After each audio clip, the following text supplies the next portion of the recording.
নমস্কাৰ মই ৰিম্পি আপোনালোক সকলোকে স্বাগতম জনাইছো মোৰ চেনেল rimpishandwork লৈ যি সকলে মোক ফাৰ্ষ্ট টাইমৰ বাবে চাই আছে মোৰ পেজটো আপোনালোকে ফলো কৰি দিব বুলি আশা কৰিছো আৰু ইউটিউবত চাই থকা সকলে মোৰ চেনেলটো সাবস্ক্ৰাইব কৰি দিব তেন্তে বলক আজিৰ ভিডিওটো আৰম্ভ কৰো আজিৰ ভিডিওটোত মই আপোনালোকৰ বাবে ডাবল প্লেট কাটৰি ব্লাউজ এটাৰ সুইট হাৰ্ট শেপৰ নেকলাইন টু ডিপ্লাইন মই ডিজাইনাৰ ব্লাউজ এটা বনাব ট্ৰাই কৰিছো আজিৰ ভিডিওটোত মই ফ্ৰন্ট পাৰ্টটো ৰেডি কেনেকুৱাকৈ কৰিম স্টেপ বাই স্টেপ আপোনালোকক বুজাই দিব ট্ৰাই কৰিছো আশা কৰো আপোনালোকৰ চাই ভাল লাগিব আৰু যদিহে ভাল লাগে তেন্তে প্লিজ লাইক কৰি দিব আৰু ভিডিওটো শেয়াৰ কৰি দিব তেন্তে বলক আজিৰ ভিডিওটো আৰম্ভ কৰো প্ৰথমে মই ব্লাউজটো ষ্টিচিং কৰাৰ আগতে ধুনিয়াকৈ এনেকুৱাকৈ স্লিভৰ কাপোৰটো লৈ লৈছো মেইন কাপোৰ আৰু আস্তাৰ কাপোৰ দুইটা ধুনিয়াকৈ কাটিং কৰি ৰখা আছিল সেই দুটা মই ধুনিয়াকৈ জইন দি প্লাই ষ্টিচিং কৰি লৈছো হাত দুটা আস্তাৰ কাপোৰ আৰু মেইন কাপোৰৰ একেলগে ৰাখি প্লাই মই ষ্টিচিং কৰি লৈছো এতিয়া আমি ফাইনেল পাৰ্ট কেটা ষ্টিচ কৰিম তাৰ বাবে মই এনেকুৱাকৈ আস্তাৰ কাপোৰ আৰু মেইন কাপোৰ যিকেইটা কাটিং কৰি ৰাখিছিলো সেইকেইটা ধুনিয়াকৈ এনেকুৱাকৈ মিলাই ৰাখিছো দুইটা পাৰ্টৰ ৰাখি লৈ প্লাই এনেকুৱাকৈ ধুনিয়াকৈ মিলাই লৈছো আমি এয়া দেখিছে ওপৰৰ পাৰ্টটো ওপৰত ৰাখিছো আৰু তলৰ পাৰ্ট যিটো হ'ব তলত ৰাখি প্লাই এনেকুৱাকৈ ধুনিয়াকৈ মিলাই লৈছো এতিয়া আমি পাৰ্ট কেটা ষ্টিচিং কৰিম এতিয়া মই এটা পাৰ্ট ৰাখি লৈছো আৰু এটা পাৰ্ট এনেকুৱাকৈ ধুনিয়াকৈ লৈ লৈছো এয়া দেখিছে ৰাখি লৈ প্লাই এনেকুৱাকৈ আমি এই পাৰ্টটো ৰাখিম তাৰ ওপৰত মই এই সেকেন্ড পাৰ্টটো ৰাখি লৈছো ৰাখি লৈ প্লাই এনেকুৱাকৈ ধুনিয়াকৈ আমি এখিনিত ষ্টিচিং কৰি দিম আপোনালোকে এনেকুৱাকৈ ধুনিয়াকৈ ষ্টিচিং কৰি দিব আৰু খুব ইজি হয় দেখিবলৈ ডাবল প্লেট কাটৰি ব্লাউজ বা কাট ব্লাউজ এটা দেখিবলৈ মানে বহুত টফ যেন লাগে কিন্তু ষ্টিচিং কৰোঁতে ইমানো টান নহয় ইজিয়ে হয় আপোনালোকে এবাৰ ট্ৰাই কৰি চাব যিসকলে চিলাইৰ কাম জানে তেওঁলোকে খুব ইজিকৈ চিলাব পাৰিব আৰু যিসকলে ফাৰ্ষ্ট টাইমৰ বাবে কৰিব বিচাৰে তেওঁলোকে প্ৰথমে আপোনালোকৰ চিলাইটো হাত দি সিধা কৰি ল'ব লাগিব তাৰ পাছত আপোনালোকে ব্লাউজটো ষ্টিচিং কৰিব ইজি হয় আপোনালোকেও পাৰিব এইখিনি সিলাই কৰি হোৱাৰ পিছত মাজৰ এইখিনি টাক্স পইণ্টৰ বাবে এনেকুৱাকৈ এটা সিলাই দি লৈছো আমাৰ যিটো কাটৰি শেপৰ ব্লাউজৰ শেপটো আনিবৰ বাবে এয়া দেখিছে এই পাৰ্টটো আমাৰ কমপ্লিট হ'ল এতিয়া আমি সাইডৰ এই পাৰ্টটো এটাচ কৰিম এই পাৰ্টটো এটাচ কৰোঁতে আপোনালোকে অলপ সাৱধানে কৰিব যিহেতু এইটো আমাৰ সুইটাৰ নেকৰ শেপৰ হয় তাৰ বাবে এইখিনিতে আমাৰ ষ্টিচিং কৰোঁতে অলপ সাৱধানে ষ্টিচিং কৰিব মানে লাহে লাহে ষ্টিচিং কৰিব যিমান ধুনীয়া ফিনিশিং আনিব পাৰে তেনেকুৱাকৈ ট্ৰাই কৰিব আপোনালোকৰ ব্লাউজ ষ্টিচিং বা যিকোনো ষ্টিচিং কৰোঁতে আপোনালোকে ফিনিশিংটো কিমান ধুনীয়া আনিব পাৰে হেইটোহে বেছি মেটাৰ কৰে তাৰ বাবে আপোনালোকে লাহে লাহেকৈ সিলাই কৰিব আৰু চেষ্টা কৰিব যাতে ফিনিশিং খুব ধুনীয়াকৈ আহে এইখিনি মই এনেকুৱাকৈ এটা ৰাউন্ড শেপত ষ্টিচিং কৰি গৈ আছো অলপ ষ্টিচ কৰি প্লাই আপোনালোকে মেচিনটো ৰখাই প্লাই আকৌ অলপ ষ্টিচিং কৰিব এনেকুৱাকৈ ধুনীয়াকৈ এইখিনি ৰাউন্ড শেপত ষ্টিচিং কৰি দিব এইখিনি হৈ যোৱাৰ পিছত মই ফাইনেল ফিনিশিং সিলাই এটা দি দিম যাতে আমাৰ কাপোৰটো ধুনীয়াকৈ বহি যায় তাৰ বাবে এই ষ্টিচিংটো আপোনালোকে দিবও পাৰে বা স্কিপো কৰিব পাৰে কিন্তু এই ষ্টিচিংটো দিলে আপোনালোকৰ ব্লাউজটো খুব হেভি হ'ব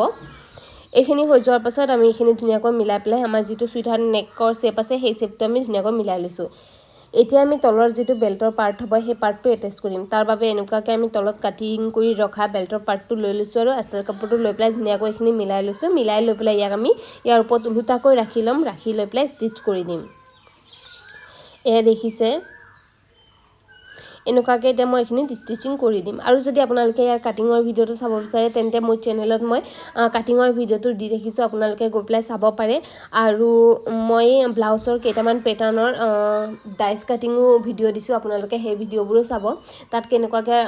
যিকোনো সাইজৰ ব্লাউজ কেনেকুৱাকৈ কাটিং কৰে সেইবোৰ বুজাই দিবলৈ চেষ্টা কৰিছো আশা কৰো আপোনালোকে চাই প্লাই ভাল পাব এই পাৰ্টখিনি হৈ যোৱাৰ পিছত আমি সাইডৰ যিখিনি খোলা অংশ হয় এইখিনি এনেকুৱাকৈ ষ্টিচ কৰি লৈছো কাৰণ ভিডিওটো বহুত দীঘলীয়া হৈ যায় তাৰ বাবে অলপ স্পিড কৰি দিছো আৰু পাৰ্ট কেইটা মই এনেকুৱাকৈ গোটেইখিনি এটাচ কৰি দিছো আৰু যিখিনি খোলা অংশ আছিল সেইখিনিকো মই এনেকুৱাকৈ এটাচ কৰি লৈছো এইখিনি হৈ যোৱাৰ পিছত সেম এইটো পাৰ্ট মই যেনেকুৱাকৈ ৰেডি কৰিলো তেনেকুৱাকৈ মই আৰু এটা পাৰ্টটো ৰেডি কৰি ল'ম ৰেডি কৰি প্লাই আপোনালোকক দেখুৱাই আছো এয়া দেখিছে মই দুইটা পাৰ্ট ধুনীয়াকৈ ৰেডি কৰি ললো এতিয়া আমি ইয়াত হুকৰ ঘৰ বনাম হুকৰ ঘৰ বনাবৰ বাবে মই 1 ইঞ্চ জোখত এনেকুৱা ডাবল শেপত ভাঁজ কৰি ৰখা এটা কাপোৰৰ টুকুৰা লৈছো আৰু তাক মই এনেকুৱাকৈ যিটো আমাৰ লেফট সাইডৰ পাৰ্ট হয় সেই পাৰ্টটো এনেকুৱাকৈ ৰাখি লৈছো আপুনি সিলাই কৰি থকা সময়ত আপোনাৰ লেফট সাইডে যোনটো পাৰ্ট থাকিব সেই পাৰ্টটোৰ ওপৰত এনেকুৱাকৈ আপোনালোকে ৰাখি ল'ব 1 ইঞ্চ জোখত কাটিং কৰা কাপোৰৰ টুকুৰাটো আৰু ওপৰফালে এনেকুৱাকৈ ৰাখি প্লাই তাৰ ওপৰত ধুনীয়াকৈ সিলাইটো দি প্লাই এটা ভাঁজ কৰি ল'ব এয়া দেখিছে মই কেনেকুৱাকৈ কৰিছো ভাঁজটো কৰি প্লাই তাৰ ওপৰত আকৌবাৰ এটা ফিনিশিং সিলাই দিব যাতে আমাৰ কাপোৰটো ধুনীয়াকৈ বহি যায় তাৰ বাবে তাৰ পাছত এইখিনি আমি সিলাই কৰি হোৱাৰ পাছত যিখিনি অভাৰ কাপোৰ আমাৰ সাইডত ওলাই আছে সেই কাপোৰখিনি আমি ভিতৰফালে ফোল্ড কৰি দিম এয়া দেখিছে এই কাপোৰখিনি আমি ভিতৰফালে ফোল্ড কৰি প্লাই ইয়াত এটা আকৌ এটা সিলাই কৰি দিম এইটো আমাৰ হুকৰ ঘৰ হ'ব ইয়াত আমি হুক এটেচ কৰিম আৰু যিটো হুকৰ ঘৰ হ'ব সেইখিনিত আমি ইয়াতকৈ অলপ বেলেগকৈ এটেচ কৰিম তাত আমি 1 ইঞ্চ অভাৰ কাপোৰ লৈ পেলাই এটেচ কৰিম এয়া দেখিছে এই পাৰ্টটো আমাৰ লেফ্ট সাইডৰ যিটো পাৰ্ট আছে সেই পাৰ্টটো কমপ্লিট হৈ গ'ল এতিয়া আমি ৰাইট সাইডৰ পাৰ্টটো ল'ম এই পাৰ্টটো ষ্টিচিং কৰিবৰ বাবে মই 2 ইঞ্চ অভাৰ এনেকা কাপোৰৰ টুকুৰা এটা লৈছোঁ লৈ পেলাই আমি এই কাপোৰৰ টুকুৰাটো এনেকুৱা বেক সাইডৰ পৰা এটেচ কৰিম আপোনালোকে বেক সাইডৰ পৰা এটেচ কৰিব এনেকুৱাকৈ এটেচ কৰি লৈ পেলাই মই তাৰ পাছত ইয়াৰ ওপৰত এটা ফিনিশিং চিলাই দি ল'ম বাকি মেথডখিনি গোটেই প্ৰায় লেফ্ট সাইডৰ যিটো পাৰ্ট আমি এটেচ কৰিছোঁ তাৰ লগত একেই হয় কিন্তু ইয়াত আমি 2 ইঞ্চ অভাৰ ল'ম আৰু বেক পাৰ্টৰ পৰা এটেচ কৰি যাম এয়া দেখিছে ইয়াক আমি ফল্ড কৰি পেলাই ইয়াত এটা ফিনিশিং চিলাই দি ল'ম আৰু ধুনীয়াকৈ কাপোৰটো বহুৱাই ল'ম এইখিনি হৈ যোৱাৰ পাছত আমি ইয়াক উলটিয়াই ল'ম কাপোৰটো ফ্ৰণ্ট পাৰ্টৰ ফালে আমি উলটিয়াই ল'ম উলটিয়াই লৈ পেলাই ইয়াক এনেকুৱাকৈ বাহিৰ ফালে 1 ইঞ্চ থকাকৈ ভাঁজ কৰি পেলাই ইয়াৰ ওপৰত আমি এটেচ কৰি দিম এয়া দেখিছে ইয়াত আমাৰ হুকৰ ঘৰটো হ'ব